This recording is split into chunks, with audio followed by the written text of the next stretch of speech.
Sige ganito, papaintindi, ano ba ganap ko? Masyado marahas ang dinanas ko. Di ko sukat akalain na maging ganto. Mataas ang apo, huwag kang makisalo. Huwag kang mataranta, huwag kang mataranta, huwag kang mataranta. Huwag kang mataranta, kasi di naman ikaw ang pinunterya. Sinukat na maigi bago ko magtarya. Tinahimik ko masyado na di ka mangamba. Ngayon parila mo na, gusto mapabilan sa mga pinaka. Kumbaga ikaw ang dahilan ng aking karga. Mabigat man napasanin ay di maiinda. Gulong-gulo, litong-lito, kailan kaya matatapos ito? Pilos muna bago maging abo. Kala nila di ko kayang gawin, yung akala nila minatsyag kong maigi para sila ay baliwin.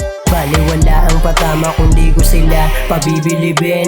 Mga aning lalo lang na aning, mga praning dami ng parating. Sabi ko gusto ko lang na maging amo ng tupa at saka pati. Iba ang datingan, pag ako na kinalaban di mahihiligan. Dapat mo nang lakasan ang pinag-usayan. Kalahating katawan ko ang aking nilaban. Di mo pwede basta lang tapakan. Paano ko sa naglangis na ang kinakalawang? Nilabas ko lang naman aking kaalam.